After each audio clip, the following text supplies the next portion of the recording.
Welcome to দিশার exam guide. প্রিয় প্রথম শ্রেণীর পরীক্ষার্থী বন্ধুরা, তোমাদের জন্য এই ভিডিওটিতে আমি আলোচনা করতে চলেছি প্রথম শ্রেণীর ফাইনাল পরীক্ষা অর্থাৎ তৃতীয় পর্যায়ক্রমিক মূল্যায়নপত্র 2024 সালের থার্ড ইউনিট টেস্টের মানসিক ও শারীরিক সমন্বয় সাধন বিষয়ের প্রশ্নপত্রটি সম্পূর্ণ উত্তরসহ এই ভিডিওটিতে আলোচনা করতে চলেছি।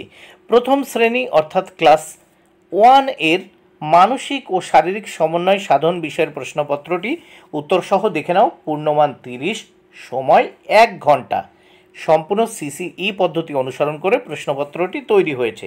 পরীক্ষার্থীর নাম, এখানে পরীক্ষার্থী বন্ধুরা তোমরা তোমাদের নাম লিখবে, ক্রমিক সংখ্যা অর্থাৎ এখানে তোমরা তোমাদের পরীক্ষার রোল নাম্বার লিখবে।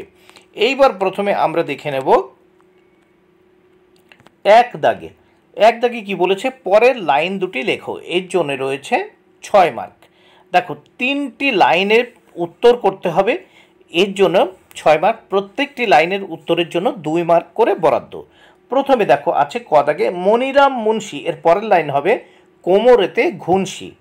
খ দাগে দেখো ঢিপি ভেঙে উই ধরে, এর দ্বিতীয় লাইন হবে মই দিয়ে সই করে। গ দাগে যত হেঁটে চলে সে, এর পরের লাইন হবে তত বেটে হয় সে, তত বেটে হয় সে। এবার নেক্সট আমরা দেখব 2 দাগের প্রশ্ন ও তার উত্তরগুলো। তাহলে 2 দাগে কি বলেছে দেখো, ফাঁকা ঘরের সঠিক শব্দ বেছে নিয়ে লেখো। দেখো এখানে বক্সে অনেকগুলো শব্দ আছে, ঝগড়া, হাওয়ায়, পরিষ্কার, গ্রীষ্মের এবং ধুয়ে। এই শব্দগুলো দিয়ে শূন্যস্থান পূরণ করতে হবে, এর জন্য 5 মার্ক। প্রত্যেকটি প্রশ্নের জন্য 1 মার্ক করে বরাদ্দ। প্রথম 2 এর ক, স্নানের সময় কানখানাকে করবে পরিষ্কার, শূন্যস্থানে পরিষ্কার। খ দাগে হাতটা ধুয়ে নিয়ে তারপর বসবো খাবার খেতে, ধুয়ে, শূন্যস্থানে ধুয়ে। গ 3টি শালিক ঝগড়া করে রান্নাঘরের চালে, শূন্যস্থানে ঝগড়া। ঘ দাগে তরমুজ হলো গ্রীষ্মের ফল, তাহলে শূন্যস্থানে গ্রীষ্মের। অঙ্গ দাগ ফড়িংগুলো হাওয়ায় ভাসে, শূন্যস্থানে হাওয়ায়। এইবার আমরা দেখব 3 দাগে ঠিক হলে টিক চিহ্ন এবং ভুল হলে এই গুণ চিহ্ন দেবে বা ক্রস চিহ্ন দেবে। তাহলে ঠিক হলে এই টিক চিহ্ন আর ভুল হলে ক্রস চিহ্ন। এর জন্য রয়েছে 4 মার্ক। প্রত্যেকটি প্রশ্নের জন্য 1 মার্ক করে বরাদ্দ। তাহলে প্রথমে 3 এর ক, ময়না কথা বলে, উত্তর দেখো ঠিক, তাই টিক চিহ্ন।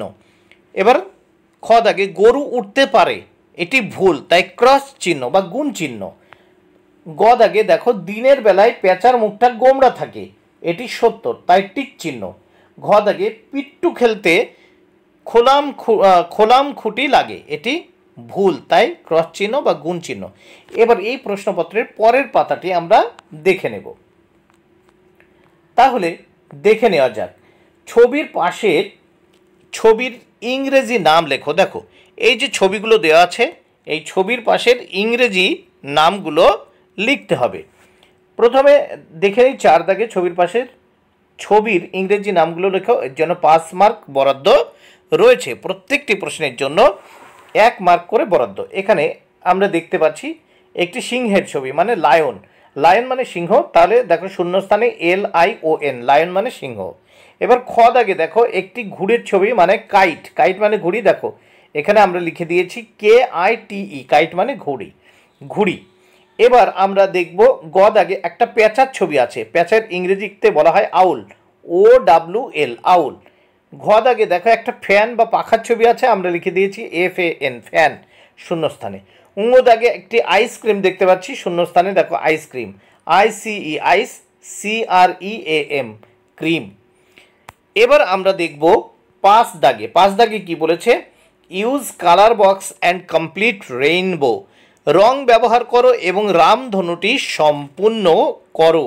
এখানে দেখো আমরা দেখতে পাচ্ছি যে violet, indigo, blue, green, yellow, orange এবং রেড কালার দিয়ে কি বলেছে যে এই যে রামধনুটি, এই রামধনুটি কিন্তু সম্পূর্ণ করতে বলেছে। তাহলে এখানে 7টি রং দিয়ে এটি আমরা সম্পূর্ণ করেছি। তোমরা কিন্তু এই গাছের ছবিগুলোও রং করবে, এইগুলোও কিন্তু রং করবে। আমি জাস্ট 7টি কালার দিয়ে রং করেছি। এখানে দুটো কালার একই রকম হয়ে গেছে, তোমরা আলাদা আলাদা কালার দিয়ে কিন্তু এটা রং করবে। আর এই যে গাছের পাতাগুলো, এগুলো কিন্তু গাছগুলো সবুজ দিয়ে রং করে দেবে। নেক্সট আমরা দেখব 6 দাগে। 6 দাগে কি বলেছে দেখে নেওয়া যাক। ছবিটি রং করো, এর জন্য 5 মার্ক। এখানে একটি আপেলের ছবি দেওয়া আছে, এই ছবিটি রং করে দেবে। দেখো আমি রং করে দিয়েছি, এখানে কিন্তু জাস্ট একটা আপেলের ছবি ছিল, এই ছবিটা কিন্তু আমি রং করে দিয়েছি। তোমরা যে প্রশ্নপত্র পাবে সেই প্রশ্নপত্রের ছবিটি রং করবে, এর জন্য 5 মার্ক তোমাদের জন্য বরাদ্দ থাকবে। বন্ধুরা, ভিডিওটি ভালো লাগলে অবশ্যই লাইক কমেন্টে শেয়ার করো। থ্যাংক